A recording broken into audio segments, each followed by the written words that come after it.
This is it. The last game of my rookie season. Kind of hard to believe. These 82 games have gone by in a blur.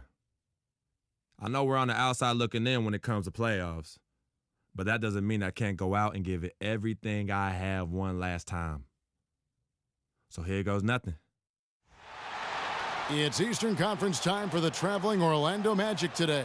It's Wednesday Night Basketball, live on 2K Sports. With Greg Anthony and Clark Kellogg, this is Kevin Harlan. Take a look at the Hornets. And at sixth place in the East, they're a team that's not...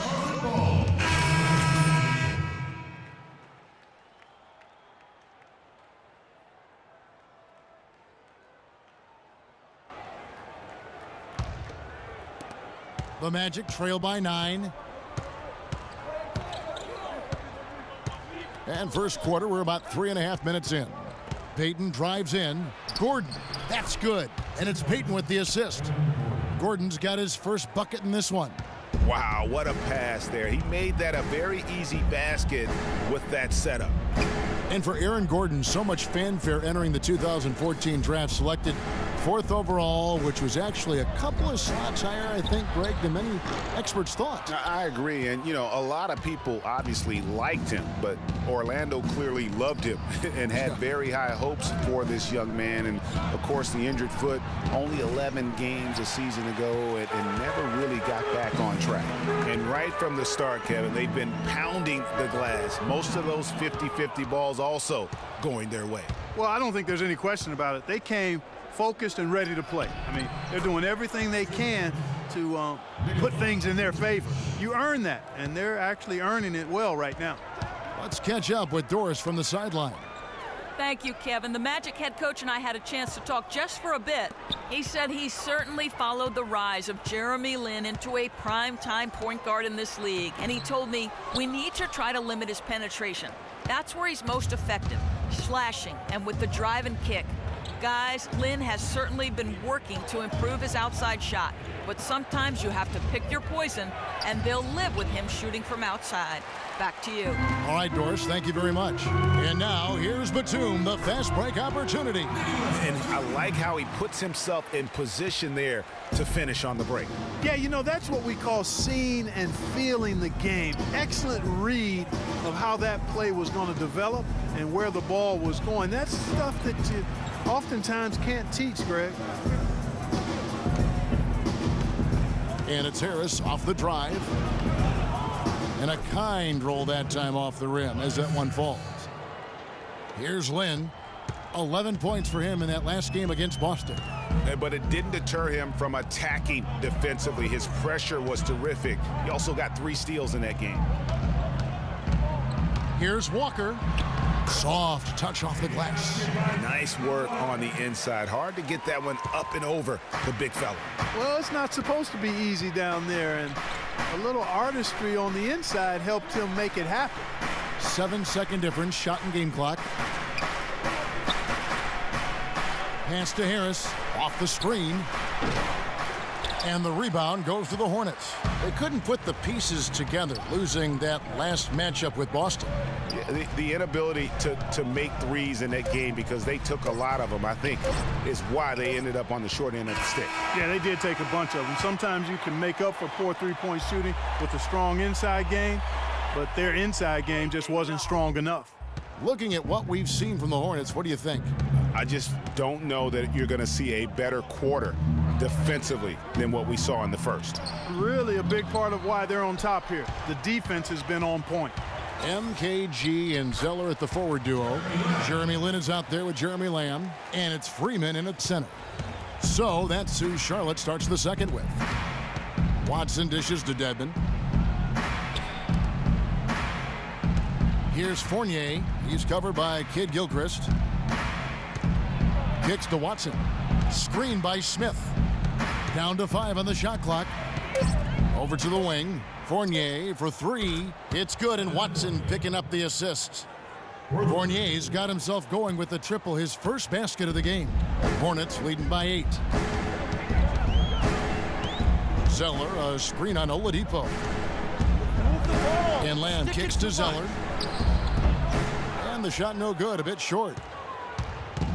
And it was great to watch C.J. Miles last season. Finally, Clark got some significant playing time. Yeah, and took advantage of it. With the Pacers having Paul George on the sidelines due to injury until late in the season, they got a nice lift and contribution from C.J. Miles. Lynn with it. He hasn't scored yet. That, I'm sure, will change.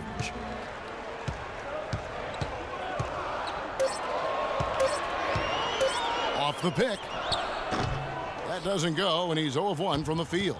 Good pick, but he just couldn't make it count. Yeah, nice job of setting the screen by his teammate there, and I'm sure he appreciated it. Oladipo right side. Watson kicks to Fournier. To the inside. And stolen by Zeller.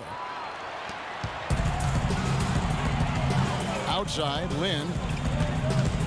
Dishes it to Kid Gilchrist. And looks like the illegal pick was set. Yep, that's right. That'll get their attention. And so here's Orlando. They trail by 3. This game coming after a loss against the Bucks. And no one expected them to win that game per se, but no excuse for the way that one ended up. You know, it perhaps could serve as a rallying point for him, Greg. I mean, sometimes after a big loss like that, it can be a catalyst or a wake-up call for the locker room. On the court for Orlando, Oladipo and Harris are the wings. Gordon and Vucevic together in the post. And it's Watson in at the point. And guys, when you go to look for holes in the game of Tobias Harris, there really aren't any. One of the hardest workers in our league. If he has any weakness at all, it's his average size speed combo, which most likely will keep him from becoming the perennial all-star type. On the topic of Tobias Harris, you love that he can contribute in every category of play. He's a solid face-up shooter. Clark, who's getting better with his back to the basket. You can see movement forward all the time. I love what this young man has shown thus far. You mentioned those things he does. He'll also rebound for you, get loose balls. He does the little things, understands what it takes to win. He's a consummate pro and team player. No good on the free throw. And for Big Al Jefferson, he's been a great player in this league, but he hasn't played on that many great teams, and he's never made an all-star team. Hard to imagine. And for Al Jefferson, never making an all-star team, he's got the numbers on offense to get him there. People just feel he's probably, what, Clark, one-dimensional? Well, you know, even though the all-star game has no defense for the most part, you usually need to play a little bit up D to have a chance to get there. Okay, well, let's check in with Doris Burke reporting from our sideline in this game. Doris, take it away. Well, Kev, Freak in the last matchup against the Celtics had a nice performance. He had 9 points and was just efficient on the offensive end, picking his spots on when to keep the ball moving or try his own luck. Overall, just an incredible bonus for his team as he made a big impact coming off the bench.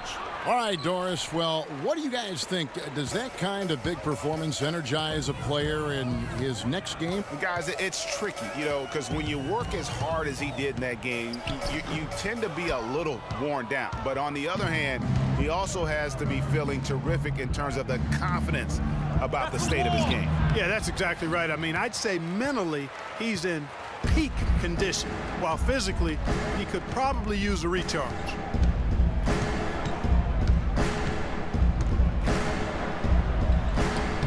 And he drops in the layup off the glass. Freak's got 6 points. And when the size advantage is as big as it was there, I mean, that's exactly what he's supposed to do in that situation. Oladipo, the pass to Gordon. Rejected by Freeman. Batum dishes to Walker. The 17-footer. And Lamb kicks to Jefferson. And it's blocked by Gordon. And even 3-on-3 break. Here's Vucevic. No good. Great D that time from Batum. Hornets leading by 3. He kicks it to Walker. There's the pass to Freeman.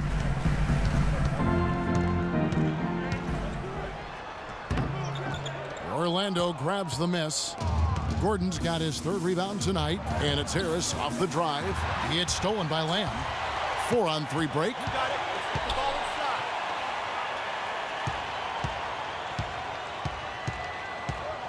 Here's Freeman. Tried to bank it in, but he misses. Even though he isn't having the best of games from the floor, it hasn't seemed to hurt him. And with that, the Hornet lead is cut down to just 1 on the bucket from Tobias Harris. Well, they certainly didn't have much of a problem getting the ball into the post that time. Yeah, and that's important because this game may ultimately come down to which team controls the paint in crunch time. So an almost entirely new group in now for Charlotte. Kaminsky.